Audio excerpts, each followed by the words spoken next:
Hi, we want to talk about today how to assemble and administer subcutaneous fluids, which is something that's very important for dogs and cats that have kidney disease, as well as a few other conditions, but kidney disease is by far and away the most common.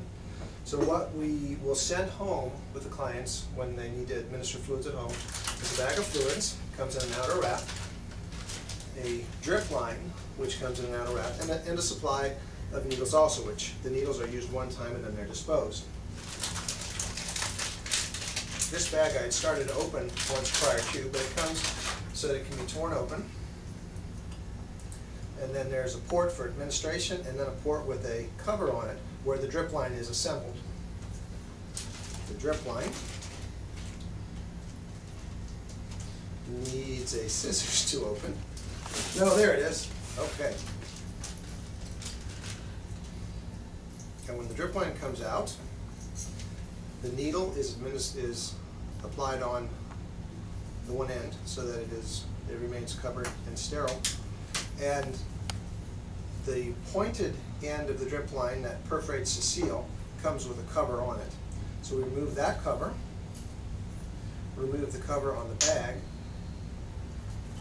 and then it is administered and twisted slightly as it penetrates the seal internally.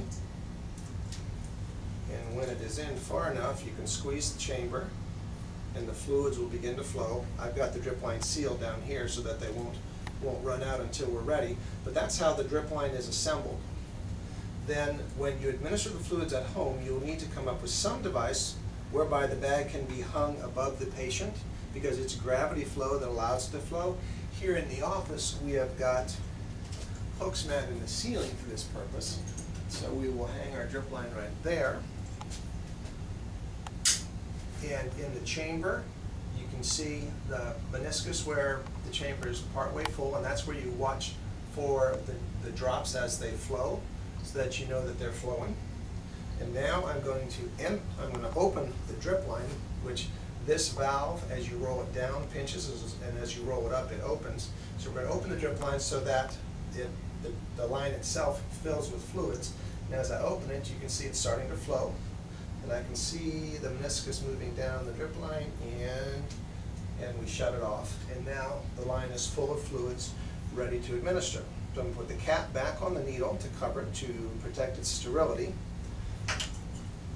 And we're going to bring in our patient so that we can demonstrate how to actually administer the fluids. Now we're going to demonstrate actually administering the subcutaneous fluids to a patient. We have Big Kitty here with my technician Kayla helping to restrain him. It's helpful at home if you can have a second person, but sometimes you need to do everything all by yourself, and when that's the case, you definitely will need to hold the scruff, which a lot of people are hesitant to do that because it seems like it's kind of mean, but it doesn't hurt at all, and that's the best way to hold them still. And I'm going to have Kayla hold Big Kitty a little bit by the scruff. Now, when we administer our subcutaneous fluids, they're given just underneath the skin in this area here where you can see there's a lot of loose skin. This area is also one of the least sensitive areas on the body, so most cats don't complain very much when you give the fluids there. Now, I don't have my alcohol handy, so let me grab that. In an ideal world, you would like to swab the area with alcohol prior to fluids to make sure that everything remains sterile. However, the truth is that it's very unlikely, even if you don't have alcohol there, that any infection would occur. Nonetheless, you want to do it as best you can. So we have an area swabbed with alcohol, and the needle is be This is a sterile, brand new needle on the end of our drip line. Remove the cap. Okay. Big Kitty's patience is running out. It's okay, buddy. Okay. And pick up the skin, and I like to jiggle a little bit as the needle is slipped underneath the skin. And you can see he didn't react at all. He's reacting to being held. Then you open the valve, and you may not be able to see from that distance, but our drip chamber is dripping, so the fluids are running, and Big Kitty's getting impatient. And just hold it like that, that's fine. And you will track on the bag of fluids the meniscus of the full bag to measure how much fluid you're actually giving. And usually with cats we give somewhere between as low as 50 and as much as 150 cc's per time.